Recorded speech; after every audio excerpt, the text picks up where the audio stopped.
Om Om Swastiastu. Swastiastu. Para pemirsa Yuda Triguna Channel dimanapun berada, hari ini saya akan mencoba membahas sesuatu yang tanda kutip agak serem gitu. Agak serem. Kenapa saya sebut serem? Orang mendengar saja kadang-kadang memang sudah asosiasinya macam-macam. Bebayan.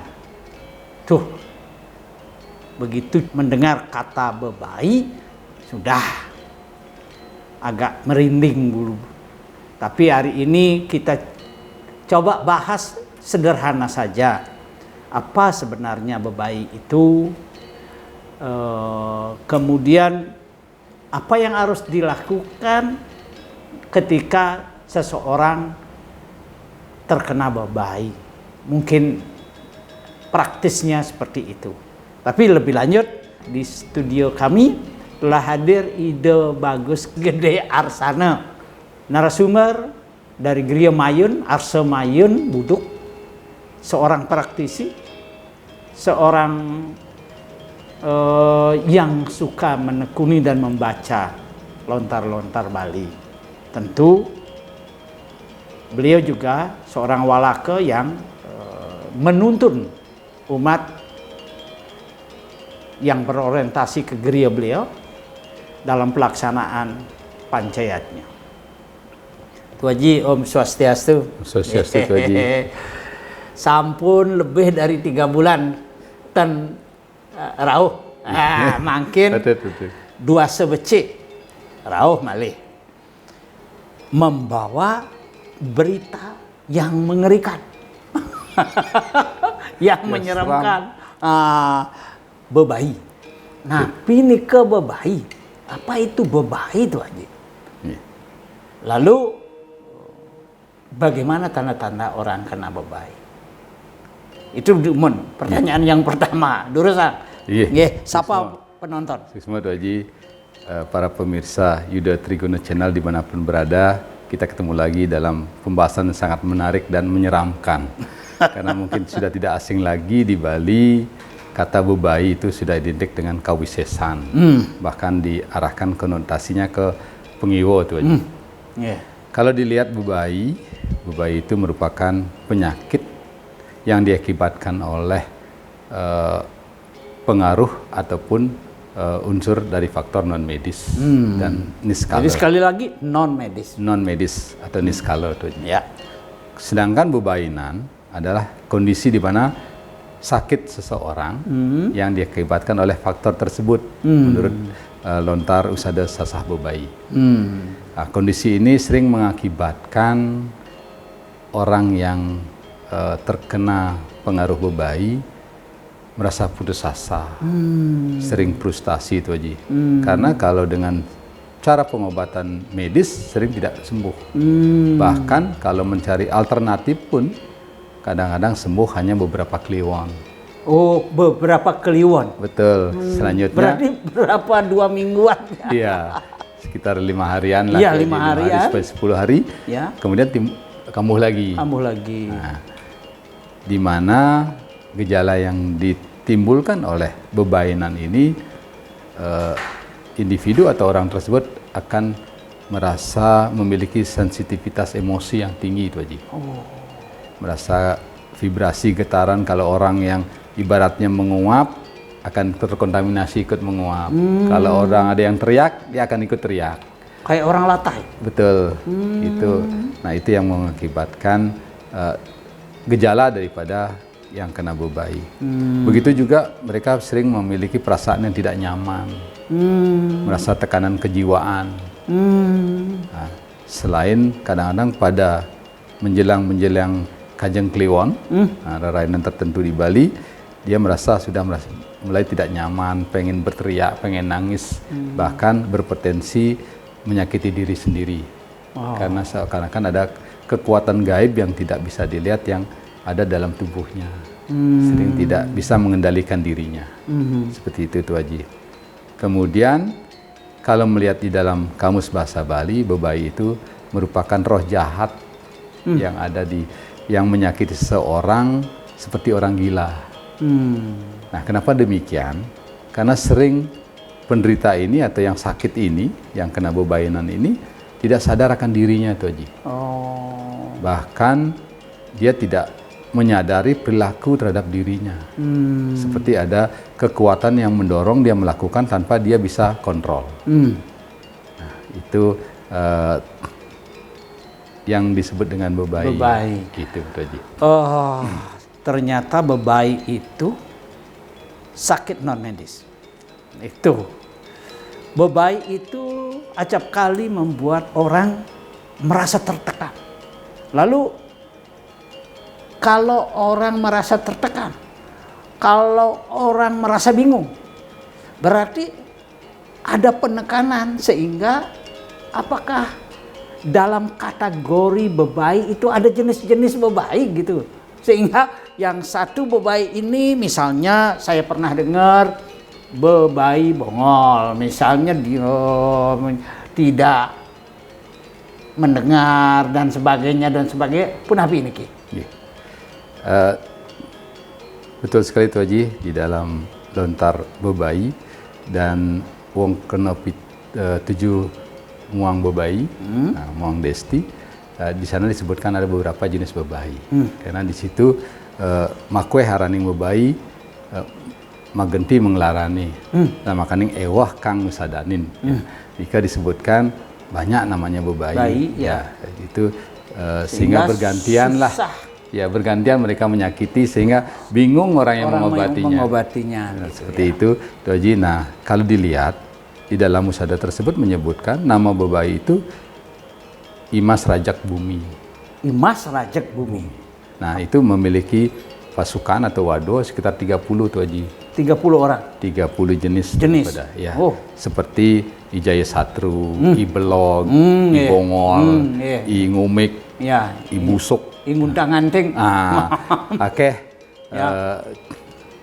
Tergantung sekarang di mana letak bebai tersebut di dalam tubuh yang sakit. Nah, di sana disebutkan yang rinsirah genahing bebai, mengancuk-ancuk larania,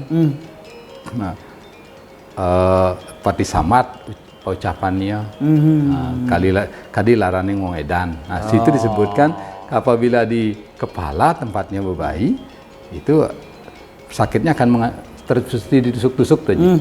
Ditusuk-tusuk, ngomongnya ngawur, seperti layaknya orang gila. Nah, itu. Kemudian apabila turun, ringgulu genahing bebai, apabila tidak ada di leher, dia bakal pingsan tadi. Tan meling ringanggo, pingsan, lemas, tidak merasakan dirinya. Yang ring bongkolin lidah genahing bebai menyakiti mulut. Nah niki yang sering keserungan ke dewan-dewan. Nah, bisa ke dewan-dewan. Bisa ke dewan-dewan pati kacuh ucapannya niki sering mengaku niro manusia badumuh kina. Seperti itu lah. Semacam obi kerauhan. Nah, hampir seperti mirip nyanyiannya. Iya, betul. Seperti nyanyiannya tipis antara yang bebai dengan yang hobi kerauhan. Nah, disinilah kadang-kadang jadi salah kita memprediksi apakah itu memang seperti nyanyian hobi kerauhan, apakah bebainan. Selanjutnya apabila bebai itu berada pada persendian, berada pergelangan, ini pergelangan tubuh kita akan terasa ngilu tuh Haji. Ngilu, kadang kaku bahkan kejang-kejang. Nah, turun. Susah membedakan kalau itu akibat kolesterol atau asam urat ya. Itu biasanya jelas berbeda tuh, karena kalau yang sakit karena kolesterol itu kan pasti letak sakitnya akan berbeda. Kalau ini bebai pasti ada kesurupannya tuh Haji, ada apa? Mohon maaf, bukan kesurupan, pada tidak sadarkan diri, ada rasa mual-mual tuh Haji. Jadi gelu-gelu ya. Seperti berjalan sakitnya tuh Haji dalam persendian. Nah itu bisa sangat dirasakan sama orang yang mengalami bebainan. Nah, itulah makanya sangat bisa dibedakan antara yang sakit memang medis dan sakit non medis. Makanya ini disebut dengan sakit niskala. Inilah yang sering membuat dan membingungkan orang yang mengobati. Karena sakitnya berpindah-pindah, berganti-gantian mereka dengan 30 pasukannya ini berganti menyakitnya. Bahkan sering membohong itu Haji, karena gitu bebayi susah dipercaya. Oh gitu. Ya, satu contoh, bebayi pada saat diobati, dia akan bilang, oke, saya mengalah, saya akan keluar. Begitu penekun atau yang mengobati ini pergi, kambuh lagi seperti saya bilang, klion, kemudian kumat lagi. Nah, begitu halnya dengan menunjuk orang tuh Haji. Biasanya dia menantang dengan sikap menantang, menunjuk orang. Siapa yang nyakitin kamu? Sebenarnya ditanya, siapa yang nyakitin kamu? Biasa ditunjuk orang siapa. Karena itu bebayi ini bisa diatur sama pemiliknya tuh Haji. Makanya dia akan menunjuk seseorang yang mungkin bisa berdampak atau berakibat di keluarga itu nak kondusif. Bisa karena bermusuhan dengan saudara. Betul, ya? Itulah. Makanya jangan pernah kita sekali-sekali mempercayai bebayi tersebut. Karena bebayi sering menipu. Suka berbohong lah. Suka berbohong. Itu Haji. Karena itu sangat tergantung pada pesanan dan perintah daripada tuannya. Karena bebayi ini bisa diperjualbelikan, bisa dibuatkan kontrak untuk sakit-sakit tertentu atau masa tertentu tuh Haji. Itu yang sedikit berbahaya karena bebayi ini akan menyerang secara fisikis dan fisik. Ya, wah ngeri juga nih, ya. Begitu banyak bebayi, mulai dari kepala, lidah, leher, perut, ya, persendian, dan bisa berpindah-pindah. Yang juga sangat mengerikan adalah bahwa bebayi bisa berbohong, hobinya berbohong. Betul. Mengatakan ia menyerah, ia mau keluar, tapi kenyataannya belum tentu. Belum tentu. Itulah sebabnya seringkali mereka yang terkena bebayi itu dapat kembali kumat berdasarkan 5 harian, ya, klion, ya. Pemirsa sudah narik nafas tuh. Apa yang harus dilakukan ketika keluarga kita, teman kita memiliki ciri-ciri kena bebayi? Niki resep sampunannya makaryo bebayi. Resep cara menyembuhkan orang yang kena bebayi.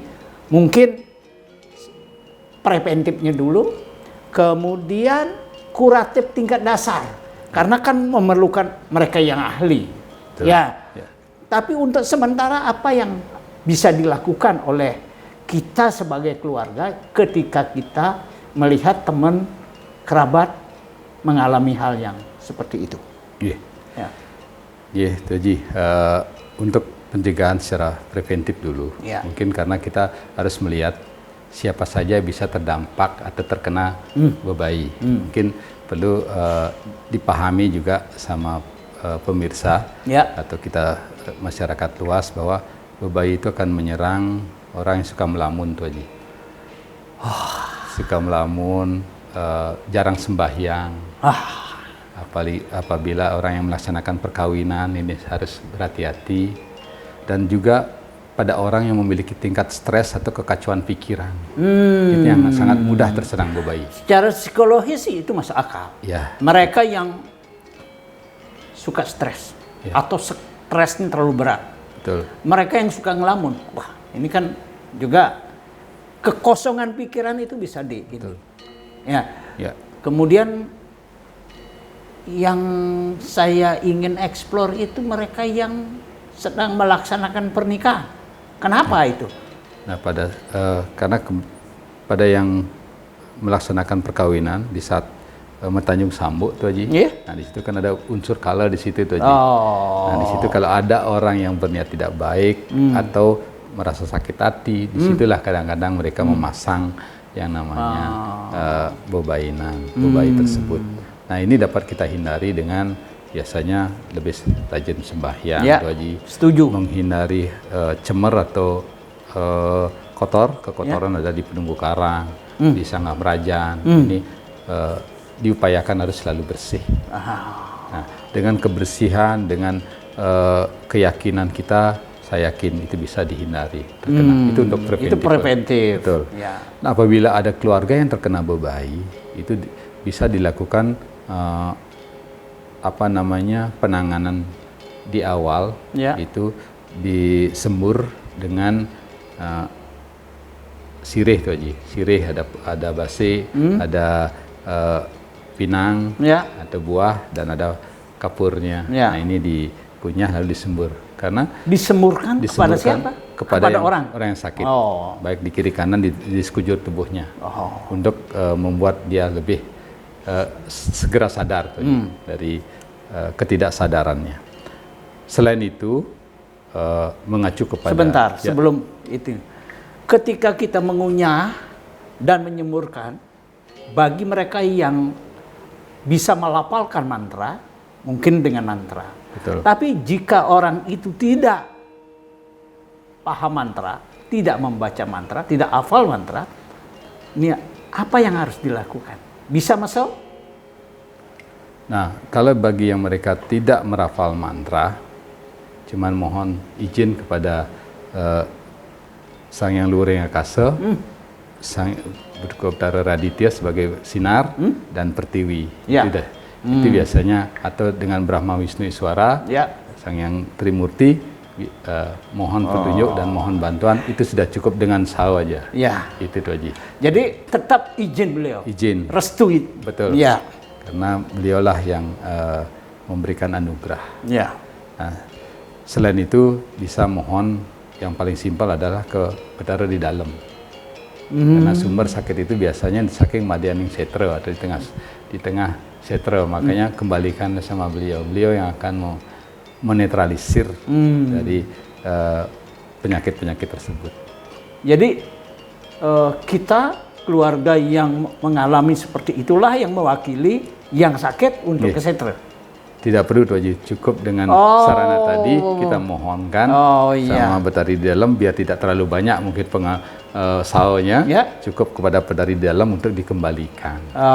Gitu. Di rumah pun boleh? Di rumah pun boleh. Saya kira pada situasi emergensi pun bisa dilakukan begitu. Saya kira harus ke setra, apalagi setengah malam.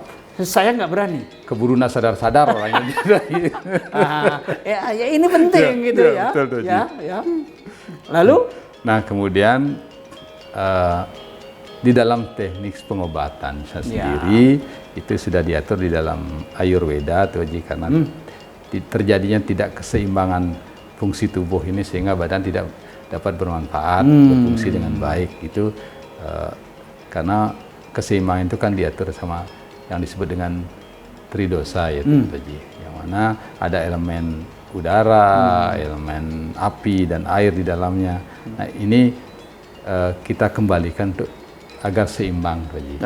Makanya dia dalam beberapa pengobatan seperti usada punggung tiwas, usada tiwang, itu ada cara ditiup, Haji. Nah, ditiup di badannya bagi mereka penekun-penekun yang sudah menguasai atau merapal mantra-mantra tertentu.